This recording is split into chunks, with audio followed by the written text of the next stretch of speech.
Hello, and welcome to the Pedal Progressions podcast, where progression is the obsession. I am sitting here in the Vi13 studio. It is awesome with my good buddies, Kellen Johnson and Craig Frazee, and I am Brian Zajac, and we are a proud part of the Michigan Midpack Media Production Group, which just means we are slow. Perpetually mid-pack. We'd like to shout out a couple sponsors real quick. 8th Day Gym, offering CrossFit boot camp and new High Rocks classes, which I did my first one today, and I am very sore and am walking goofy. Also, the Building Blocks Foundation, that is buildingblocksfoundationinc.org. Send your donations. Let's help underserved populations in the greater Grand Rapids area work on speech that they're not getting in school because they're just overburdened currently. Also, just to throw this in there, Golf 616, because we love John, and Craig and Kellen are good at golf, and I'm bad. So hopefully this winter you can come out and golf with us at Golf 616 over by the ballpark. It's sweet. He's got a bunch of TrackMan set up. If you know anything about indoor golf, TrackMan is like the name in the industry. It's an awesome setup. So that's not an official event, but Craig, why don't you tell us what the official events are? Official events. You ready? It's Zwift season.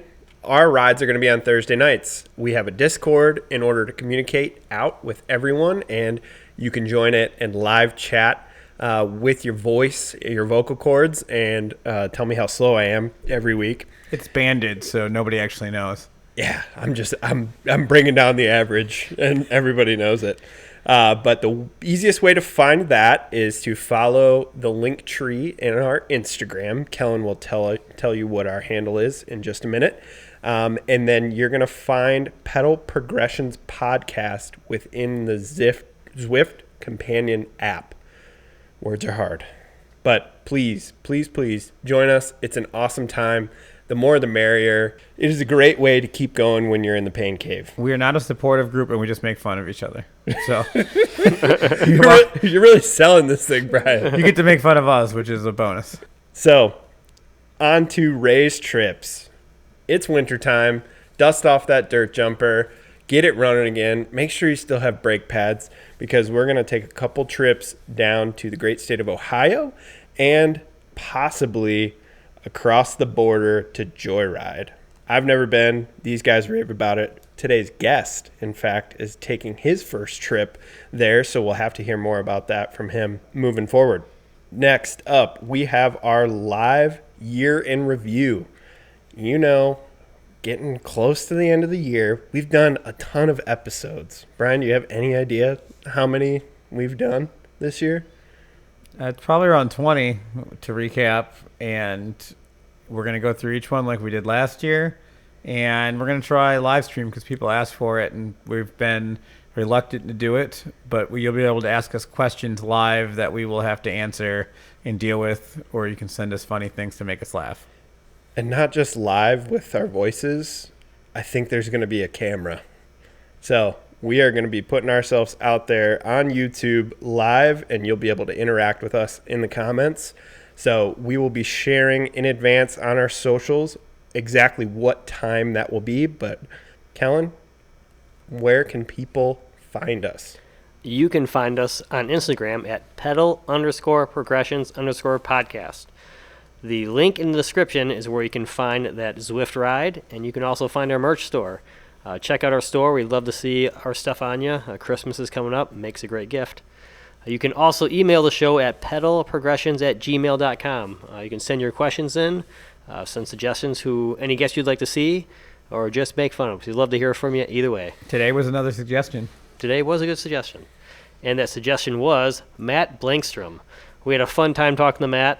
Some of my favorite parts of our discussion were learning about the importance of gear sizing and how big of a role it plays in bikes, killing your out-of-shape friends on bike rides, how the first corner of a BMX race is like getting hit by a linebacker. We learn what a Spinderella is. We learn why BMX guys can't do sharp corners. And Matt also tells us what it's like to do a front-end wheelie on a motorcycle going 130 miles an hour and almost getting a world record. So without further ado, here is Matt.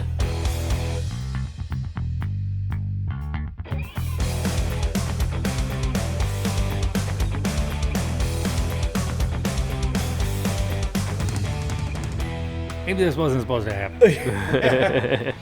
Well, it's meant to be now. Yeah, Well, yeah, you're we're here in it. now. It's gonna happen. It's gonna. How far of a drive did you have? Oh, just from downtown Grand Rapids. Oh, cool. But he lives in North Muskegon. But I live in North Muskegon, so getting out of here. Yeah, so Yeah. you guys got hammered. What was that? Yesterday, 2 days ago? The last whole weekend. I heard you have like over 2 feet of snow right now. Yeah. At my house, probably got about 2 feet. Oh my. It's November, so we're good. We made it quite a while. I mean, we were at the BMX track until 2 weeks ago. Yeah. So It'll get 70 again in December. It always does.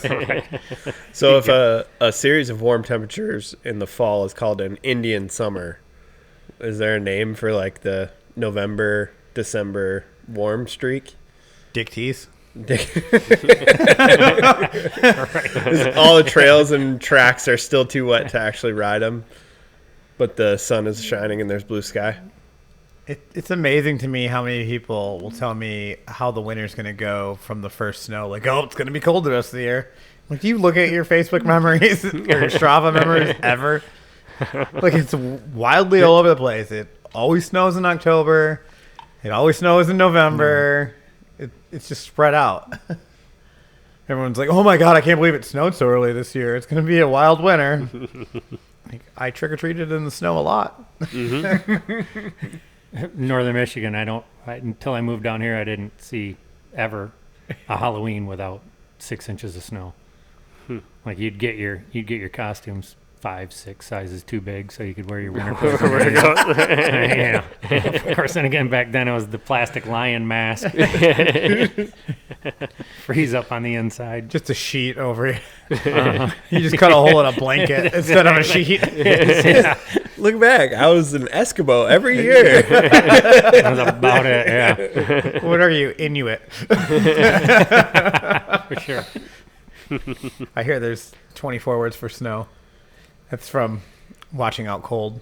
That's all I got. Great movie. All right, where in Northern Michigan you from? Gaylord, Oh, sweet. Awesome. right on I-75. Okay. It's blown up. Yeah. Did Yeah. you go to school with Newton Lightout? Not that I remember. Okay. I graduated '89. He'd just be a couple years younger than you. But he went to Gaylord too. It's my old boss at the hot tub store. Okay. Bike rider. Fun guy. First name's Newton. Geez, what is his real first name? Newton's not his real name? No, Thomas. Oh, I didn't know Newton was his real name. Hope we just didn't blow him up. I know he listens. Witness protection. Yeah. Right. I'm like, I feel like I would have remembered a Newton in my class. Thomas, I believe. That Thomas Lytle? Yeah. That sounds more familiar. Big snowboarder. Like big snowboarder back then, especially. Yeah. Well, they just invented them back then, so. Yeah. Early adopter. We'll call it an Yeah, early adopter. Right. I think it was all sponsored and stuff, though, back in the day. Nice. Like a couple other ex-guests on the forefront of snowboarding. Yeah. So, we're joined by Matt Yes, we are. Blankstrom. Correct. Yes. Always afraid I'm going to butcher it. Yeah, no, exactly as it's spelled. We stood him up twice. We made him drive through an ice storm. So. Sorry. And here we are. We got kind of lucky. Kellen and I both had to go to Chicago for work the same week. Could you guys both never go to Chicago? I would never go to Chicago. Matt sent me a message. He's like, "Is it me?" So thank you for being flexible. We really appreciate it. Yeah, no, absolutely. And Matt was suggested to us by our friend Jay Kavner, who runs the BMX track in Rockford. Awesome. He's a little bike guy. Someday Little bikes, he'll grow up. Define little bikes. pedal bikes, kids bikes, We're talking BMX. 26-inch wheels, Oh, no. 24-inch Or wheels. 24 and smaller. Oh, man. Yeah, itty bitty. Cool. Yeah, something no one on a mountain bike would ever even think of. Well, I've ridden my BMX bike on a single track. Yeah, The bigger tires are smarter. Well, we're just hiding the faults in our riding and lack of talent. 'Cause it gets exposed pretty quickly on small wheels and rigid forks. Yeah, there's a reason why the cruiser class is stacked compared to the 20-inch class, and when you get to my age class. Get up to my age, there's not many guys that really race the 20-inch anymore, because 24-inch you can get away with a lot more than you can on the little ones. What's fastest? Is it still like 20-inch bikes, or? Like, it kind of depends, because out of the gate and stuff like that, and the first straight is the whole race. I mean, BMX is still to the first corner. Getting out of the gate is the most important, but I know they started adopting OS 20, which is a 22-inch wheel. Still legal. Everyone just trying to figure out a different way to do it. But like the cruisers, once you get the wheels spinning, once you get going, they hold momentum a lot better.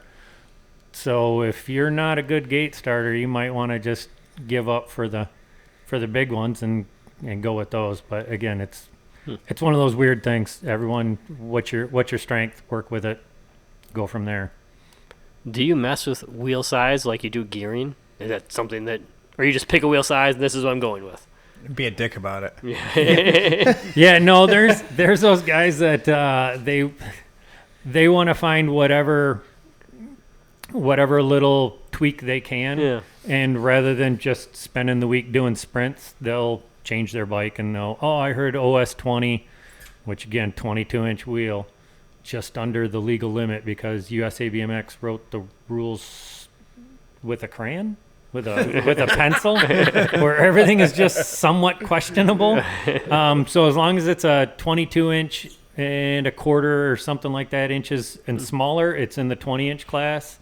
Funny story, there's a guy that races almost identical bikes. They're both OS 20s, but he has a different tire on each bike. Mm-hmm.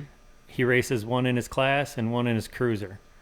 And one of the hardest things to do is to go from a small bike to a big bike. You have to make adjustments, and he doesn't have to make any adjustments because the wheel size is within a half inch or something like that. So the tire must be included in that measurement then. It is. Okay. Yeah. It's the outside diameter. Just add an extra like 10 psi to it and make it grow just a slightly bigger. Yeah. You go from a what is it, a 2-inch to a 2.185 or whatever it is, and you're good to go. Like, it was kind of a hack where not many people realized he was doing it, and then it got caught on, and everyone's like, "What are you doing? That's sneaky shit right there." I had no idea that 22 inches were legal in 20s. Yeah, it goes off of the old style 1 1/8 inch rim was always a bigger diameter because of the outside diameter of the tire and everything else, and then they just went, well, if it's legal for them, let's just change it. I guess, I don't know. It started about 4 or 5 years ago. Yeah. And I say that, it could have been 10 years ago. It's all kind of a blur since I started racing BMX, since I got back into it. They have mullet BMX bikes. Is that a thing? Mixed wheel sizes. There was a company that actually tried to create a bike that you could swap the wheels on, and that was it. Everything else was set up the same, but you'd swap the 24-inch to a 20-inch wheel, so you'd be on the same bike, is what they thought. I didn't see a single person race it. They always tried to create goofy things. They're the company that created the belt drive. They're trying to really push the belt drive and did some different stuff with that. And again, is it Cannondale? No. No. Be like their agenda. Yeah. You got a lefty BMX fork, adjustable length dropouts. Right. If they're from Canada, because that was Yes BMX was the Cannondale of BMX at the time. They tried anything and everything to just work with belt drive. They actually had a link that you took out of the rear dropout so you could put the belt on and change it. But like the Gates belt drive it had, I think, 2 different sprockets, and that was it. So you couldn't change your gearing or figure out, you got what you got. It's kind of how it went. Somebody's got to do an actual scientific study on efficiency of a belt drive because I have questions. I've seen some things on the internet that under load, heavy load in particular, it is very, very close to a chain drive because a chain kind of like binds on itself a little bit under heavy load. Right. Whereas like if the bike's in the stand, it just kind of freewheels, and then a Gates belt drive, you might feel resistance, but I wonder how close they actually are. According to Nico Mullally, every 13 seconds in a World Cup race, eventually they're going to be the fastest thing in the world. They really, really sell them on the mountain bike World Cups, and it's always going to be the best, and they never finish in the top 10 except women's. Nothing's ever been there, right? That's I've always tell when I started this, it was everyone was arguing about parts and pieces and things and that, and I always just, if it's true for an inch, it's true for a mile. If it's true for a mile, it's true for an inch. And there's a reason why they put belt drives on big Harley cruisers, and then if you're on a drag bike, it's a chain, like because there's stretch on a belt drive. There's, I don't know, friction, whatever it is, but it's also the same thing with small gearing. The park bike, you know, you see the two small sprockets. You can get the same gear ratio with the small sprockets, but technically your friction coefficient or whatever it is going to be increased because the chain has to turn more to go around the smaller sprockets. So if the chain has to bend more to get around the sprocket, there's going to be more friction. Yeah, these are all the things that I got into and went, this is too deep. I just need to ride my bike. I'll do more sprints, drink one less beer, something like that. Like, That's preposterous. Other ways, yeah. I haven't. That was the plan, and I didn't really stick to it. I didn't realize that was a thing. Like the smaller the sprocket, the more drag there is on it. In the world of science, yes. I mean, I can feel it. I can feel the difference between Courtney's bike and my bike. We run the same exact gear ratio, but I run a 26 up front, and she runs a 32 up front. And the back gears are just compensating because I go 2-to-1 on the dirt jumper, and it's noticeably different between the two bikes. I actually went the opposite. Is like in the world of BMX, 44/16 has always been kind of the middle ground. That's what it's where most of the pros land and everything. But then they came out with a California gearing that I heard about, and I thought it looked cool because California gearing is just bigger sprockets. So rather than 44/16, I'm at like a 50/19. So it's a huge pizza pan sprocket in the front. So it's like a dinner plate. Yeah. Sandwiched in between your cranks. Yeah. I think it looks a little cooler, but I was sold when I rode it, and I'm not saying it was any faster. It just felt smoother, like the chain wasn't riding the sprocket back up at the bottom. It just came off. It felt smoother, and I just stuck with that and went, all right, that's enough for me. On my trail bike, I have my Fuel EX, not my cross-country bike. I've got an E13 cassette. It's got a 9-tooth in the back, and it pedals like garbage on the 9-tooth back there. Like, it's noticeably different to an 11-tooth. Yeah. But the only reason I run such small gearing on my mountain bike is I grind, and I'm just trying to get clearance basically there. Okay. I prefer the way her bike feels over mine, but I'm just trying to clear space. Clear space, yep. I run a little shorter crank than her too, just for pedal grinds and stuff. Yeah, which is on her. I can't take my race bike to a skate park or anywhere like that. I mean, that thing is, I'm going to get hung up. At Ray's, they have the one drop in on the green line. Like, I took my bike there and, like, I can just see all the marks from where it drops in. And I'm like, no, I'm not comfortable with that. I got to kind of do a bunny hop or something to get into it. And, yeah, I'm not doing that on my race bike. You're about to leave on a trip to a bunch of bike parks. Yep. One for sure, probably two. Probably two, yeah. Once we get there, we'll do. Do you only take the race bikes, or do you have a more fun bike that you bring as well? I have a dirt jumper that I take for those. That dirt jumper for pump tracks, really anything except for the BMX track. I rarely take my race bike anywhere. I have a park bike, but the first time I rode it at Ray's, I broke my wrist. And I was like, oh, that suspension on the front does make a difference. It kind of soaks it up rather than just slamming you right into the ground. So I did away with that. I mean, I still have it, and I was really debating on whether I was going to take it on this trip this weekend. Still up in the air. We'll find out tomorrow when I'm loading the car. We've got the same car. I can tell you I can fit 6 bikes easily inside my car. Yeah. I take off the back wheel or the front wheel and load up. I can get quite a bit in there. I think I can get 3 bikes and still have the side seat up. So if we want to take another person with us, or if the wife decides to go. I think mine has where the rear tire is. There's a big gap for extra luggage there, and I pull that piece out, and then I can fit the suspension forks. That's the key. Yeah. Otherwise, it's not tall enough to get a suspension fork in. Right, which will be new because I have not taken my dirt jumper in my sport wagon yet. So you're slowly transitioning to grown-up bikes, is what I mean, there is a conversation going on with a buddy. It's getting there, but I tried mountain biking once. Actually, I can say I tried mountain biking 3 times, and it's why I race BMX. Where'd you go? I think it was a cruel joke by the guys I went with. Which one you might know? Brent Lockhart. Yeah. Him, and then 2 other buddies that rode mountain bikes regularly. This is before I did a bunch of stuff with motorcycles and stuff for quite a while. And then I was, okay, well, older guys ride mountain bikes. I'll take up mountain biking. Went out and got me a Cannondale. Let's go ride. And they took me to Owassipee. Oh, God. They kind of said that. I was waiting to hear Yankee, but it was even worse. Yeah. No, and about, maybe, I think we made it 3 miles before the first stop, and they were stopped and completely at resting breath, and I showed up just dead. And they went, "You did really good. Like, you want to take the long trail?" And I stupidly said, "I'm here for whatever you guys want to do. Let's do it." And they said, "We'll take the long path." And I went, "All right."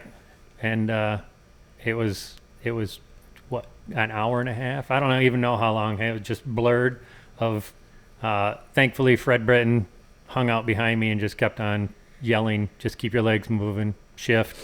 Helped me out as much as he could, but it was brutal with Dory in the back of my head. Just keep spinning, just keep spinning. It's just bad. Where were the other 2 trips? Merrill. Oh, that was kind of fun. I went to Merrill. And it was cool because we kept cutting the one section to just do the downhill. And then someone said, "There's a BMX track you used to ride." And I said, "Yeah." And we went out and looked at that, and I rode that 1 lap on my mountain bike, realized, well, you can't do that. No suspension on the back, nothing. It was tall seat. It was just a regular, like, what was it, S7? I think it was Cannondale S7, Trail 7, something like that. It was pretty tall seat post and top tube and all that, so it was not built for riding around a BMX track. Now, the chairlift makes mountain biking much more enjoyable.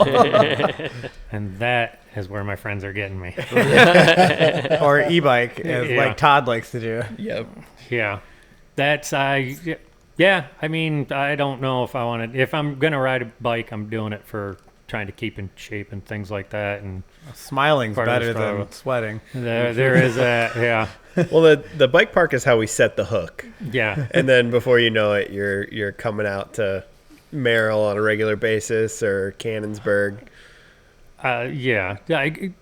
Todd Britton is one of the guys that I'm close with at the track. We race all the time. And between him and my old teammate who gave up BMX, now he's doing mountain biking, and he went from, he just bought a cool, what do you call it, enduro. And then he started telling me he went and did Iceman last weekend, and actually it's Todd's cousin, Joel, and he said that was brutal, and he just bought some crazy new Trek, whatever it is. Like, it was a sick bike, but it's cross country. Todd should have sent him to the bootleg race and get a race downhill on his enduro bike. Yeah. He got his face kicked in by the Traverse City guys like we did. Craig, didn't you have a very similar experience to his Owassipee experience at the BMX track? Oh, That was tough. Yeah. A couple years back, They tried to guilt me into this too, and I was like, hell no. my buddy and I were like, oh yeah, we're gonna bring our dirt jumpers because it was an open night where Yep. you pay your $10 I think Yeah. it is, and you get to run the track as much as you want. Yeah. Looks amazing. We always stare at the track and watch people ride it after we finish a lap at Merrill, and it ended up being a 93-degree day. Maybe it was 94. At least. Yeah. It was so hot. And so we burned maybe 3 total laps. I got shit talked by this little girl who was like 12 years old. And she smoked me. Yeah. Yep. And then May have been my daughter. Brian comes around and he's like, "Oh, come on, jump in. We're gonna go do a Winalda lap, which Okay. is the fun kind of jump section, like a mile-ish loop right by the parking lot."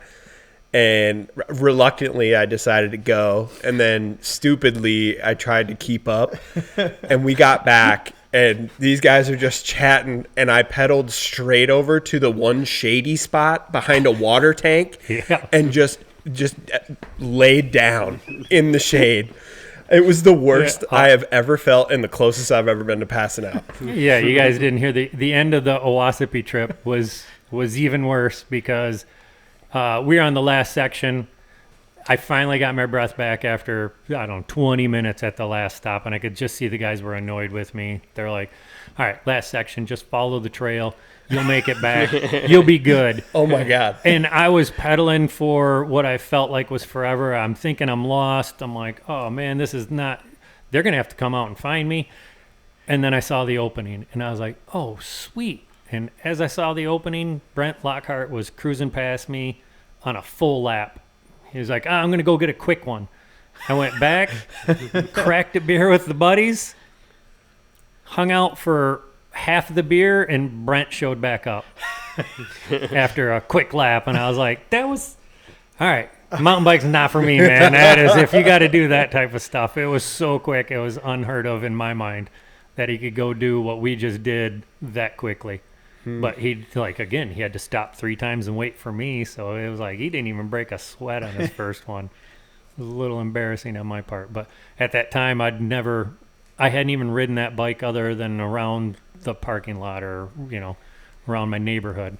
Wasn't really into it. So I'm sure on every downhill section or any kind of technical, I'm sure every single muscle in my body was tightened and it just drained me more than it normally would have. Mm-hmm. Yeah, mistakes were made by the buddies that took you. Rule number 1 is you don't just abandon your buddy that you're bringing out for the first time. You take it to Mosquito Creek and not Owassipe. Yeah. Yep. And then picks a short loop that's attainable, something that if they're not having a great time, you could bail out quickly.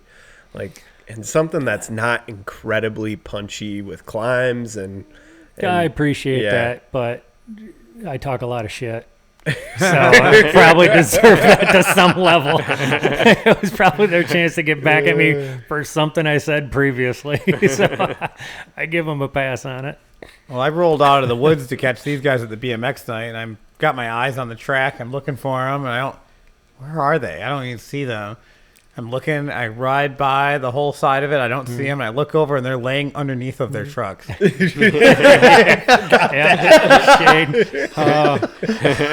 At that point, the pavement feels like the side of the toilet after a party night. It's nice and cool. I couldn't find them. I look over, and there they are underneath of the trucks. Yeah. Oh, you guys done? it doesn't – I guess all good athletes kind of do this to their sport, but – when you're sitting there watching people really, really put in a good lap at Rock City, it looks so easy, right? Hardly any pedaling. Man. They're not even pedaling. They're pump tracks. They're no longer BMX. That's not BMX, man. Like all those rollers, you can get over those. No jumping. Oh, so easy. It is incredibly taxing to do a lap. One of my... I don't want to say proudest moments. That'd be the wrong word.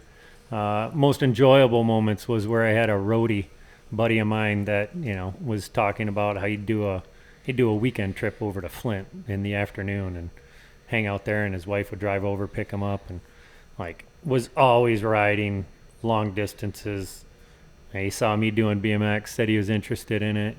He did 2 laps and was like, I can't do this. Like, so out of wind. He's like, no, this is the last 30 seconds of every race that we do. He's like, this is the end, but it's so much harder than what he expected, because there is a lot. Like the core and everything else, you just think it's a BMX track. You're just kind of riding over stuff. But if you're putting in the work to get around the track fast, it's legs, arms, shoulders, back, core. And we were talking at dinner a little bit about like kind of the evolution of the tracks over the years, where they used to be specific doubles with lips and all that. But the modern track, I feel like, is a lot more work, where to clear the jumps, you need to take off early, which means you need to go extra fast into everything and be on the gas the whole time. I mean, you've been in it for, how long have you been riding? Came back to it in 2016. Did it when I was young, from the usual, like 12 to 17 or 18, something like that. And then picked it back up in 2016. Been doing it a little more than I'd like to admit. When I look at the bank account, it's like, oh, damn. But yeah, I mean, my daughter picked it up with me. I started doing it just because of some friends, and we were talking about that earlier. Picked it up with my friends that used to race with me back in the day, and then my daughter said she wanted to start doing it, and she was 7 at the time, and I will ride it into the ground. If that girl said she wanted to go to, I mean, well, basically we've been everywhere. She says Tulsa, we're going to Tulsa. Like, we've been to the Grand so many times since then. On average, we have 2 vehicles in our family, and we put about 50,000 miles a year on each of them. Again, I work. We could relate. 100 hours, but yeah, I'm just going to keep going until she says she doesn't want to do it anymore, because I know at some point that is going to end. Until then, say where we're going, and we're gone. So she's going around the country entering races? Oh, yeah. She runs Awesome. the national scene with me. Like, we go to Louisville's a big race, Nashville. She actually just got back from the Grands down in Tulsa. We've been to Florida for races, like the whole national circuit. And we built from, like most people do, we got attached, and it was just the local indoor track that we did. That built into doing some state races, around Michigan and maybe into Illinois, Indiana. And then, well, where's the next competition? And USA BMX does a pretty good job of separating it, so you can race local if all you ever want to race is local, and maybe head to another track that's 2 hours away or 3 hours away. And then you do the state series. State series is just your state. Works out pretty good. And then, well, if you do good at the state, well, I want some bigger competition. They have a Gold Cup region, and there's 6 regions in the United States. They're, kind of, North Central, which we're on the east side of North Central, so our finals are like in Montana this year. So I was like, man, that's a tough one. But it's regional to that, and then the national scene. And the national scene is, there's races all over the country, everywhere, and you travel to those. But they switch up. Like South Park is one that they do almost every year. Louisville is one they do every year. Nashville, same type of thing. Those are all within 8 hours. When we start doing this, the wife and I kind of set it where, 10 hours is about as far as we'll go, trying to figure out if we're taking the camper there or not. While we were doing it, one thing that really hooked my wife to allow us to do this was we had a camper, and then 5 other families at the track had campers. So then it just turned into our own little group that traveled everywhere, and that was awesome until all the older boys started aging out of it, and then our friends started not going to camp with us anymore. So, but we're still in it, still doing it. My daughter said she's locked in for this year, and it's like, oh, great, here we go again, But the tracks, as you were mentioning, the tracks have definitely changed from back in the day, where it was, you might have one obstacle per straightaway.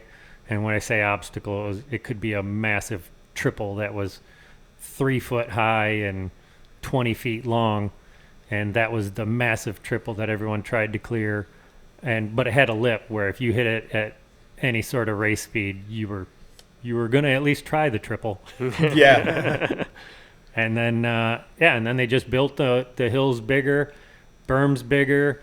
Everything just started to get bigger. And then with that, they started paving the corners because, like, if you guys ever remember the old BMX tracks or even on anything you ride where there's a corner, it gets rutted out real quick with the rain and everything. Mm-hmm. So they just said, well, let's just pave the corners. So they paved the corners. Well, with that added massive amounts of speed. You're not coming into corners and stopping anymore. So it's more about keeping your speed and keeping your flow than it is the old school way, which was just to pile into a 180-degree corner and blast everyone and then back on the pedals. It was dead stop sprints. You watch any of the old BMX races, and it really is just 3 different sprints from every corner or every start. It was a sprint into the corner, slam everyone, start again. Out of the corner, next corner, slam everyone. But the jumps were make or break, whereas today they're I don't know if it's liability or whatever, but they're tame compared to years gone by. Hard to clear even. Yeah, it takes a whole different level of how to jump those because, again, as you said, the roller starts to go away from you before there's an actual lip. And that's my biggest problem is, like I was joking earlier, anything waist high or smaller I can jump because as soon as I feel that transition at the bottom, I'm pulling up and popping from right there.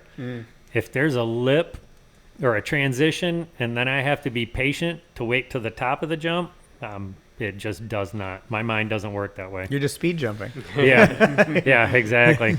But I go to a raise or any of those and I can do the big line mostly at raise. I hate the second jump in it.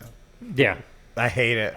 Yeah, it doesn't seem, after coming off that big thing, that second one is just like a little bit of a, a little bit of a pucker. And then they added the knuckle to it. I don't know if you were there last year. They added that knuckle, and they made it a step up, technically. Yeah. But all they did was, like, the corner is technically less sharp, and they brought the floor up to it, but it sucks worse to case now than it did before, and it sucked pretty bad to case before. Yeah.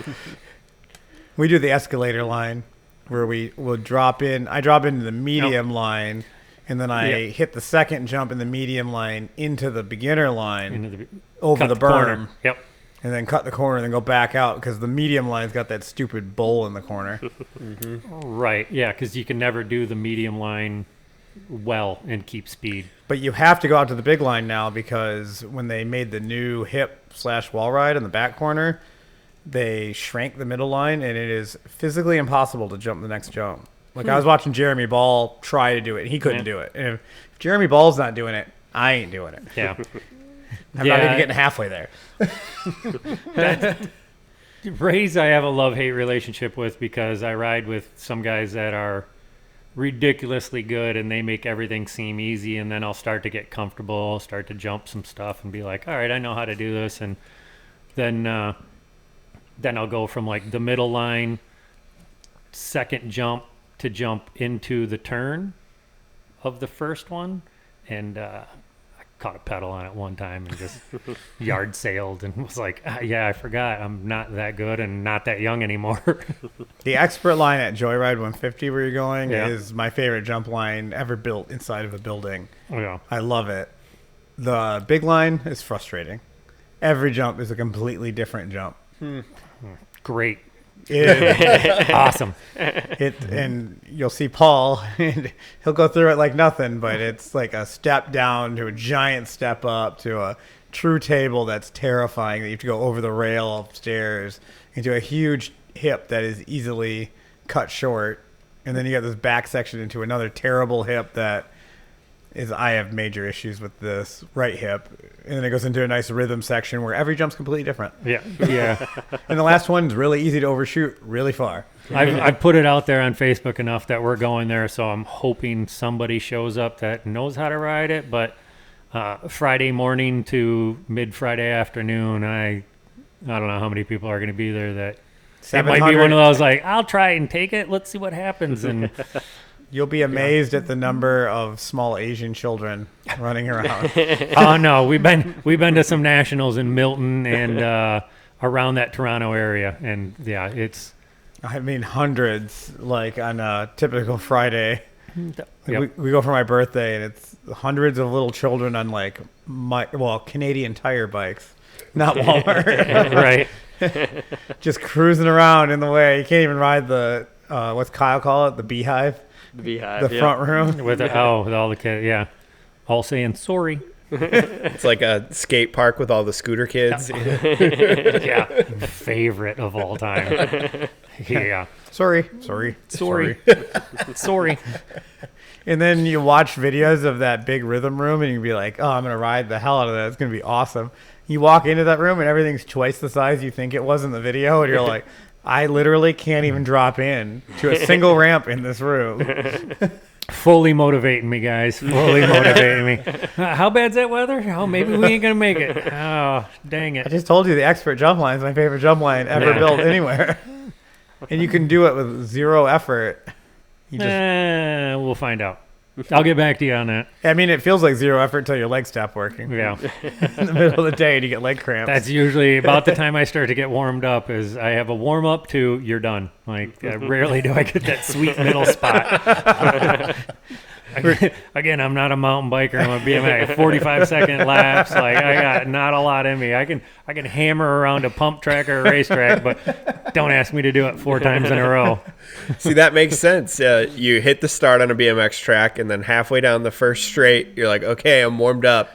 Yeah. And then a couple more corners, and you're gassed, and then you're done. And then, and that's all of it. That's all of it. Practice is just really, it's one of the worst parts about being a coach at the track is watching the number of kids that practice, and they will be there for 2 hours, and they might do 200 first straights, and they do the third straight twice. Like everything, and I get it. It's a real important part is that first straight, but it's kind of the practice with intention, figure out what your weak point is, and they just hammer the first straight and then maybe ride. A lot of them, like if they're been in it for a little bit, they get it. They put about half hour, 45 minutes of real work into it. And by that, I mean they put about a half hour, 45 minutes into the first straight. And then they just play games of chicken. I mean, it's not really chicken. It's more like, dude, I think you can do that. That's what we do. Yeah, exactly. I've never hit that triple. What? You can so do it. So that's where I got to step back and be like, all right, well, you're not the adult. You're just a BMX racer. So let's see what happens. Yeah. So how different are, we'll call them like race lines from one racer to another? Is everybody pumping and jumping the same thing, or is there a lot of variation? Quite a bit of variation just based on skill level and how long they've been doing it. Like size is another thing I noticed. For me, I'm pretty thin. I don't have these. I mean, some of the guys that I race against are former pros. Their legs are the size of my waist. And when I started, I was like, oh, I'm at a huge, huge disadvantage. And then I realized I don't need to push as hard as they do. I need to push faster than they do. So I just geared down, and like that was my thing for a while. So I could just outspin a lot of those big guys. But those big guys have a lot of weight. So when it comes to pumping, they have a lot of weight to push on the backside of those jumps. So then, all right, where some guys just pump through the whole rhythm section, manual, jump, something like that. But beginner, novice, you're just going to try and pump through the whole thing. Mm-hmm. You start getting to the higher level novice and the intermediates. You get the guys that they want to learn how to manual because they know manualing's probably faster, but they don't do it right, so it's not faster, but they got to figure it out somewhere and do it in race. But all those things are kind of dependent on what your strength is. Like in the track itself, every track is different, set up different. coolest thing about Rock City BMX, and I will fight anyone that wants to argue with me on this, is our third straight is probably the best rhythm section third straight in the United States. Like, I haven't ridden anyone that, and it's not because it's manicured the best or it's the biggest or anything like that. It's because the number of lines that you can take through it, there's not another track that you can have. One of the other guys that I always coached with and did clinics with, he could call out numbers 1, 2, 3 in any order, and that's what the other kids would have to take it. Whether it was like 1 means you're just pumping the object, 2 means you're either jumping or manualing, and 3 means you're double manualing or jumping manualing, something along those lines. And he can call it out, and you could probably take that third straight 15 different ways because it's just built right. I don't know how we got so lucky to get it, but when you start riding it, and it's cool because when I'm getting ready for a national, there's certain tracks that have real deep rollers. So I can do that track different than I normally would, and it might not be the fastest, but it's training me to do a step down manual rather than just pump over it and things like that. So, Craig, what did you think of the third straight? I don't remember it because I was breathing so goggles were fogging up. Goggles are starting to get that haze. I have a very specific memory of wanting it to end, like the last straight. Yeah, that's kind of the ongoing thing with everyone. Is now we're into winter, so we're doing the indoor tracks, and indoor tracks are like our outdoor. I think it might be 1,500 feet. It feels like it's 2,000. It might actually be 1,200. It's average length. You go to the indoor tracks, they're 900, and you're like, well, that's only 300-400 feet. That's not that big of a difference until you're racing them. And then you race the indoor tracks, and when we go to the indoor tracks in the fall, you're like, this is awesome. I got all the energy. I could do another straightaway. You're super excited. You reverse that in the spring, and you hate your life.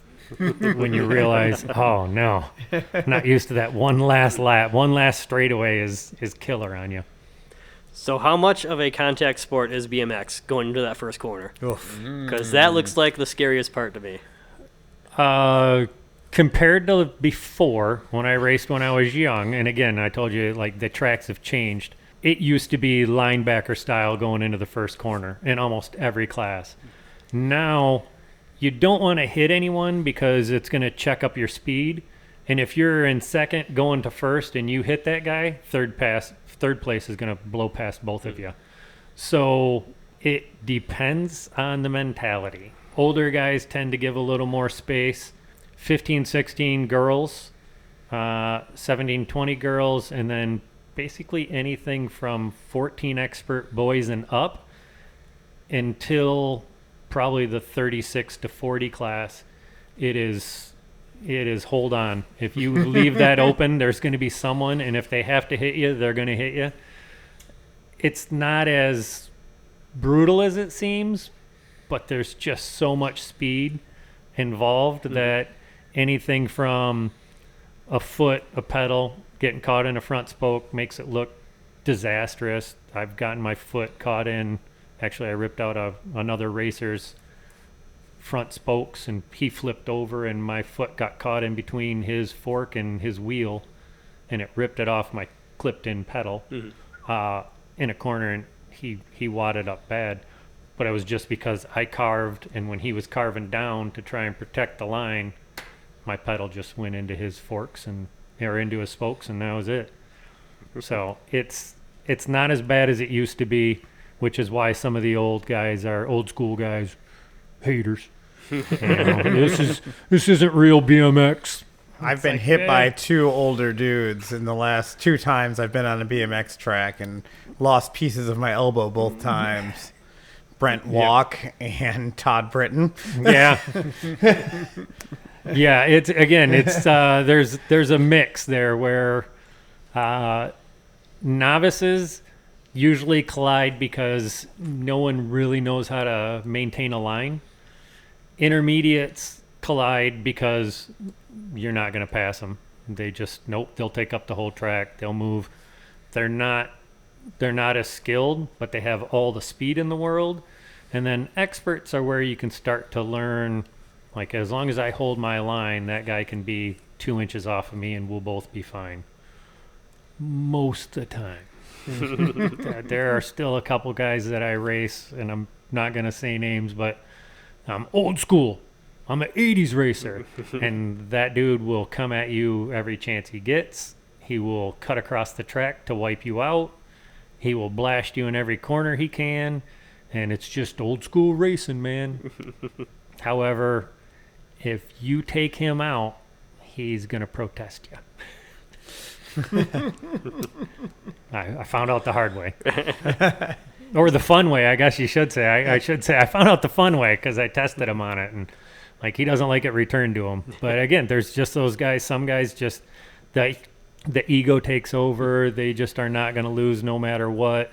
They're going to do everything they can. The thought of working on Monday or potential pain, they have, to bring it up, they have the Dora memory stick. It just does not, nothing holds. It's, yeah, they crash on one day and the next day they completely forgot about it. Where at this age, most of us are holding on to those memories going, it hurt, man. I'm going to take it a little bit easy today. Taking a month off. Yeah. Yeah.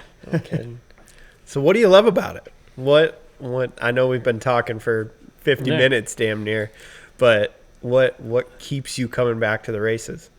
Competition, riding. I like riding my bike. I like jumping, manual, and just the speed of it. As you guys have tried to talk me into it, mountain biking would probably be right up there if all I had to do was downhill. Riding downhill mountain biking is kind of the same as what I'm doing on BMX, except my daughter won't do it, is one.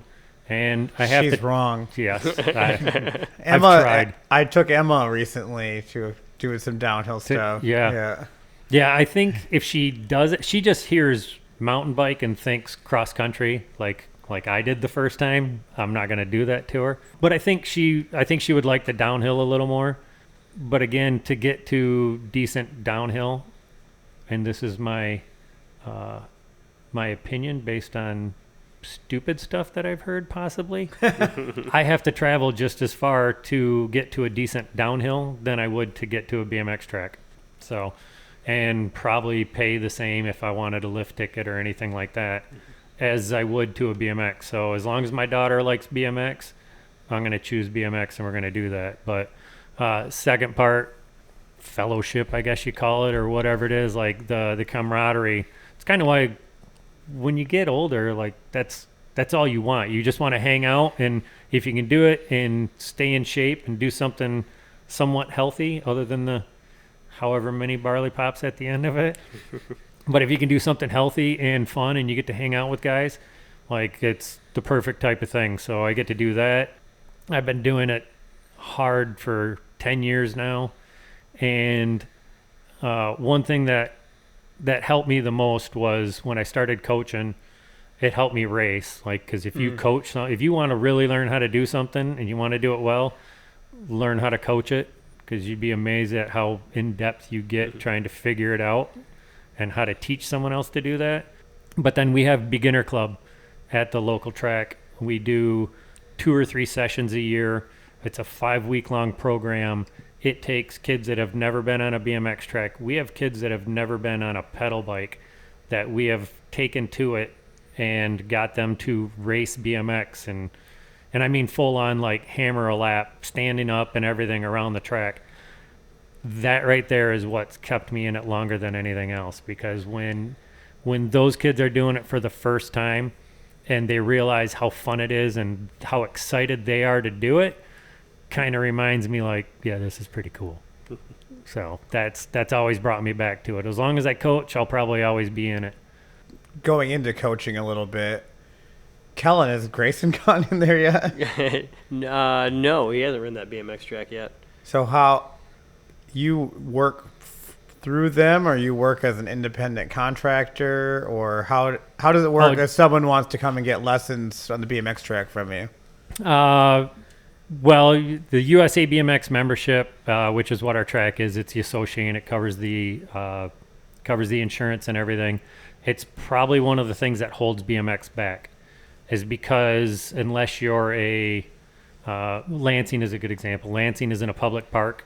The public park covers it just like they would a swing set or anything like that. So you can ride that track as long as it's dry. And they allow you to ride the track. Anyone can go ride it. Our track is in a park. USA BMX covers the insurance, so that's why we have a gate on it. You can only go on it at certain times. Unless we're doing an open house, you can't ride the track, which again is going to hinder people from doing it. That's the worst part of all the stuff. Mm-hmm. That's why I'm not on the mountain bike board anymore. Things like that. Dealing with Kent County parks and liability and insurance and bringing equipment in to fix things. It's again, like I said, the coaching is what keeps me going there. Being on the board and having to deal with those things probably would have taken me out a long time ago. So I apologize to Brooke and Jay. I love them to death. Thank you so much for everything you do at the track. But I just want to coach, show up, and have a good time with the kids.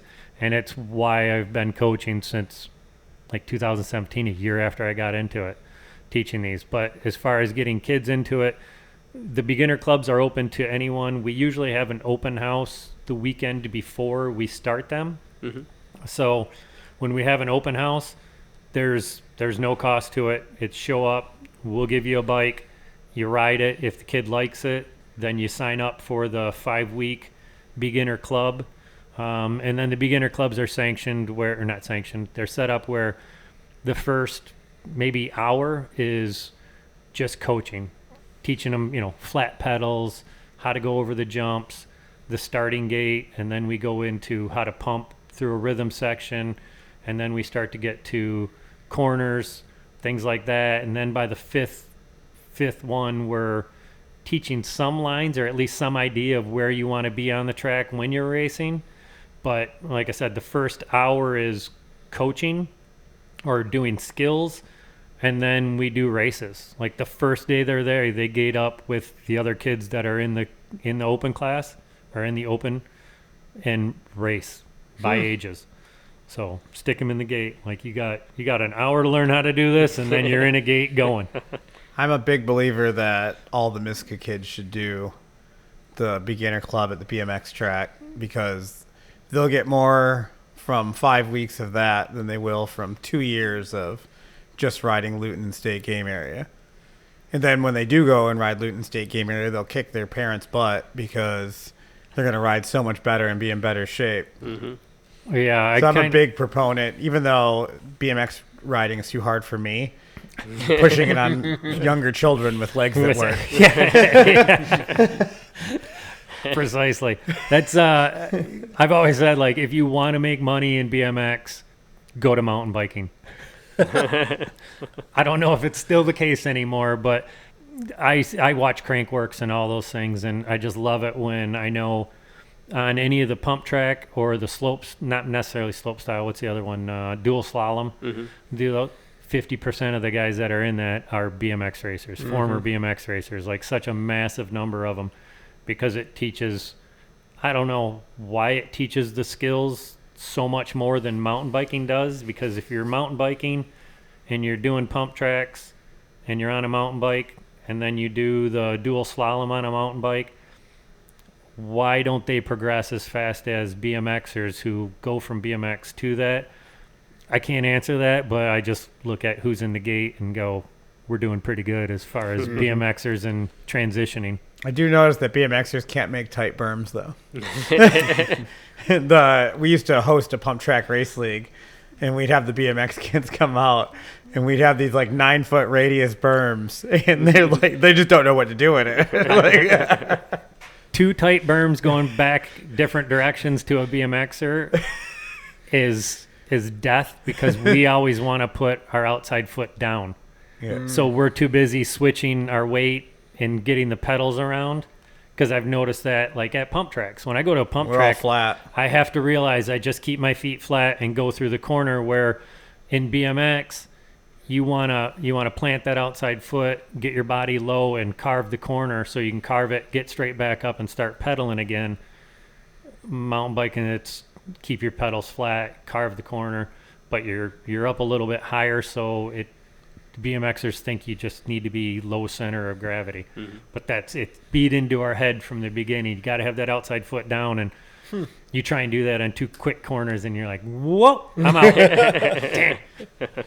It is like a running joke on Pink Bike is the #1 mountain bike website, and it's where we buy all of our used bikes and talk crap about Red Bull Rampage, yada yada.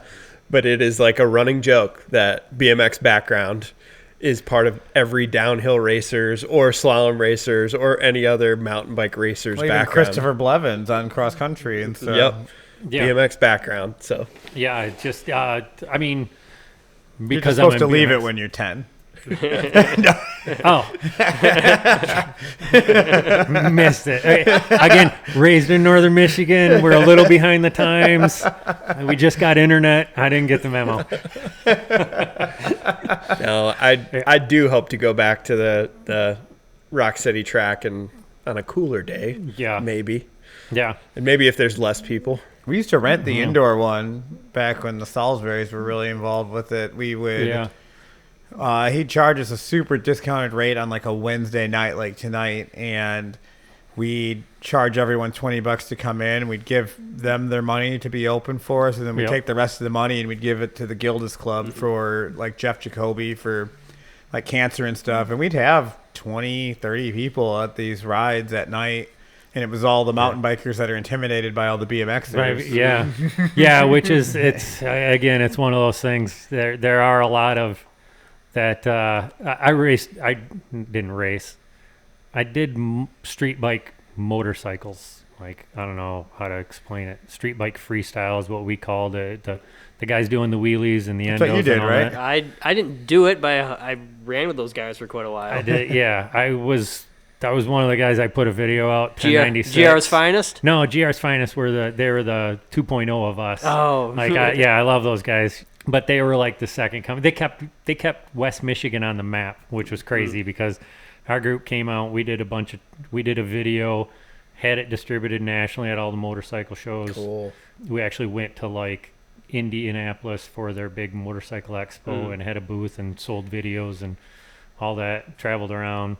Spiked blue tip hair and the big Jinko jeans and all the stupid stuff, man. But we traveled. We had a great time with that.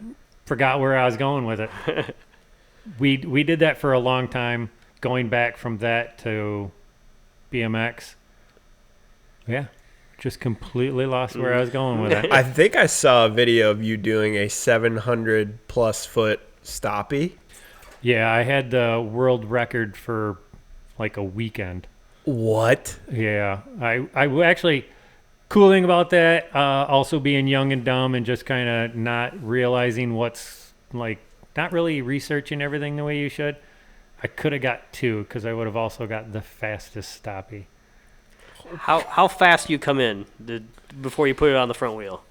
I was doing about 120 120, go straight at the front wheel, balance on the front wheel wheelie on a motorcycle. for 700. No, actually it was 883 was Man. what the record was. I got 725 down in Florida during bike time, which, whoo, you want to save on a bar tab, do that. 'Cause you go out to the bar, everyone heard about it. There was videos, like this was just when the YouTube, or not YouTube, but like you could start posting videos and everything. And before I got to the bar, that video had already been posted of me going that distance. And so everyone was just, bike time, it was the greatest thing. Like, Yeah. just out at the same bars as McGrath and all the Supercross guys, but we got right into the door because some bouncer there knew who we were, and then all of a sudden everyone's buying you drinks. So I was like, this is awesome. So, but that wasn't official. So then a month later, we scheduled it to go out to Des Moines, Iowa, because there was another CCS race, and we were part of this XSBA weird thing, kind of like who knows who. And they had the track that was open. They'd let us do it. We went out and did that. I officially set the record at 753, I think it was, feet. And then we submitted it to Guinness. And at the same time, one of the guys, my old teammate, who was on the video with me, was in Florida and had a video of him going 953 feet or something like that. Like just demolished what I was doing. But they didn't have it rolled out. They just had it like measured kind of in paces or something like that. So they couldn't submit that to Guinness. I had all the paperwork. I submitted it to Guinness. Guinness is based in London. Craig Jones was one of the biggest street bike freestylers there was at the time, and he said, hold off on that. I'm going to break it. And he, like a month later, he broke my world record by like 10 feet. And it was like, but we still got it here in the States at like 938 or whatever it was. But yeah, so my video was cool if you watch that, but there's another one out there.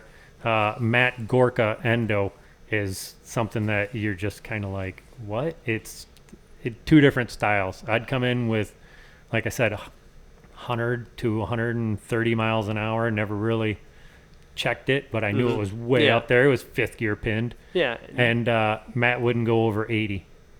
I would come in and so he was speed. He was like 11 o'clock in it. Instantly. Like, yeah. Okay. Yeah. Mine was I would scrub speed and just be low to the ground, scrubbing speed until the last 300-400 feet.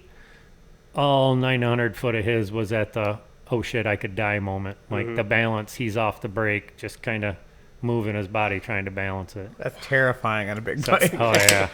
That was always my trick I wanted to learn, the endos. I could wheelie forever, but endos just scared me because if you go too far, there's no coming back. The bike punishes you for the mistake on that one. You the fall, wheelie. Yeah, you fall forward, then the couple 100-pound bike falls on top of you. Yep, crushes you.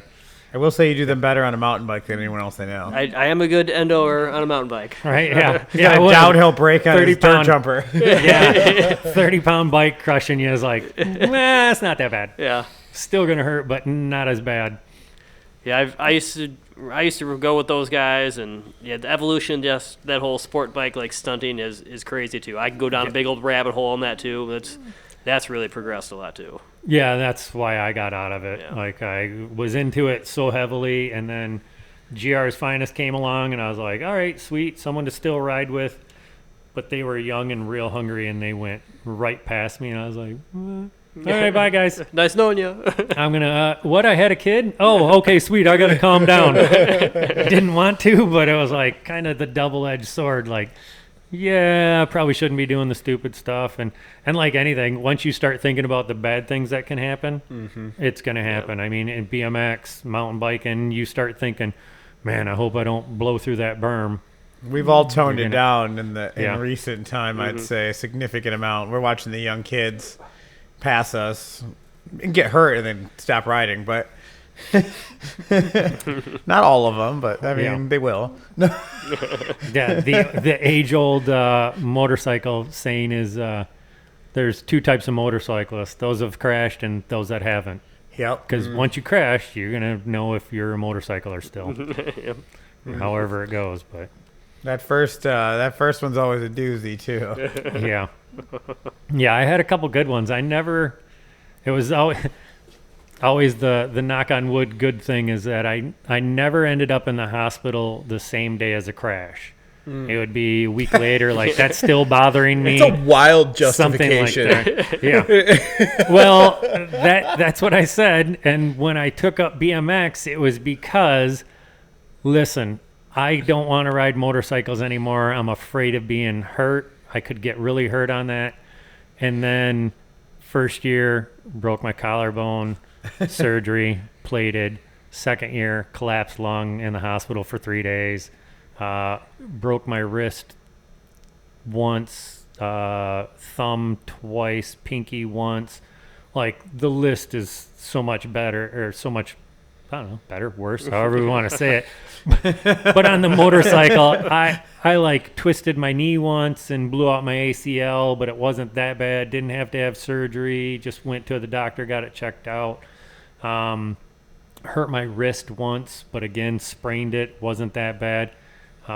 Cracked a rib. Those were all, I mean, I ditched my motorcycle at 120 and got up and walked away with it with bruising. Mm-hmm. So really lucky. I'm not thinking that it's not safer. But the laundry list of things on the BMX bike, it didn't quite match up. It's like, I'm going to do the BMX because it's safer. It has not worked out for me. Jay, I'll cut this all out. I got to ask you 2 questions about your motorcycle because I just have to know. What bike did you ride when you did all that? GSXR 750. 750. I had a 99 with 993 miles on it. That's the one I put in the ditch at 120. Then I was able to do the insurance thing on that, and it replaced it with a 2000 GSXR 750, and that's pretty much the bike I rode for 4 or 5 years. Nice. And what was your favorite trick or favorite stunt to do? That's the goofy thing is like I was known for acrobatics, like jumping around on it. So I invented a trick called the Spinderella, which was... Can I guess what this is? Go ahead. All Let's right. see if it... So stunt riders usually they beat their tank in, so it's Correct. like it's concave, so you can sit in it. Yep. I'm guessing you jumped on the tank, sat on your butt, and spun your feet around it. That was, I was the first one to ever do it. Yeah. I'd spin around, sit on that, and then I had the atomic drop, which was where I would stand on the gas tank going down the road, and then do a 180 and drop down into the gas tank and then just continue driving down the road. So I had another one where I'd jump from the gas tank over the back seat and land, which they would call skitching, Yep. which was where you would hold on to the back seat and feet dragging behind it. So yeah, I was known really for jumping around on the bike. Matt Gorka, the one I told you on the endo, he was the technical guy in our group. He had control. I couldn't keep up with it. So I was like, I better figure out something to keep up with him. So I did a lot of jumping around and acrobatic stuff, things like that. And then as it progressed, it was, I better learn how to get a little more technical. So that was when circle wheelies started coming in, and 12 o'clock wheelies where it was straight up and down but real slow. And that turned into no-handers. I can still do no-handers on the motorcycle. So about every 2 years, I show up at my friend's stunt show and see if I can borrow his bike for a second. Just to prove you can do it again. Just to see if I can still do it. I can't do it as well, but I can still do it. I can still lie to some people and get away with it. So where can people see that? They look up GR's Finest on YouTube. Is there going to be anything GR's Finest, those guys are still doing stunt shows and everything. So for sure, like if you want to go watch some crazy street bike stuff, GR's Finest is for sure there. I know a good answer to this actually. Harold Ziegler in Kalamazoo, like twice a year, they just do free stunt shows, and the GR's Finest shows up, and you can just walk in there and just watch it for free. Cool. Yep. Yeah, and they do Kentwood. They do something with the Kentwood Fire Department. Some night out with the Kentwood Fire Department. They do a stunt show there. Fox Motorsports, they do them there. They call it job security. Yeah. right, yeah. But GR's Finest does that. If you want to watch any of my old stuff, there's 1096 is what our group was called. 10-96. The numbers are spelled. The numbers. On 1096. Actually, it's both. It's all over the place. Depends on who posted the video. Then Matt Gorka, Long Endo. That was my teammate. And then if you want the other comparison, it's GSXR 750 foot endo or 750 endo. That one's me on the yellow and black bike. So those were my old heydays, and it was pretty fun. I got to hang out with Jordan for a weekend. So I'm thinking this is probably a good spot to wrap her up a little bit. Since we just did all the websites for that. Yeah. And we should have them plug Rock City. Yeah, but I was about to say, oh, for sure. How do people get coached by you? Rock City BMX Family on Facebook, or family page, or Rock City BMX on Facebook. Go to there. You'll be able to get all the information from there. I'm at the track most days that there's anyone there. Again, the BMX Open League, BMX Beginner League. We've changed it a couple times, but the BMX Beginner League, we host that. That'll start up in the spring. we'll run that. I'm the coach of that, along with Emma. She helps me coach it, and my daughter. And then once you start doing that, you'll know me. And clinics, I kind of throw just random clinics on. So again, if we don't have another thing going on, you guys want to come out and ride the BMX track, I'll meet you there, open it up, and we'll just have fun and go through it and figure it out and get you on the right bike. Nice. Who wins in a race, you or Emma Kavner? For about 6 more months, I say me. But it also depends on when we're doing it. Is her knee back? Yeah, exactly. Yeah. She is right there. Her and my daughter. It's the oh dang, my daughter's getting real close to me. So if it's if we're just coming from the indoor and we're going to the outdoor, they're probably going to beat me. They have youth on their side. That's not fair. Right, exactly. I'll beat them to the second corner, but not down the third straight. Well, on that note, guys, Matt, thanks for coming. It was Hey, appreciate fun talking it. to you. And everyone listening, remember, keep progressing, keep pushing yourself, and have fun. Thanks. Bye. Bye.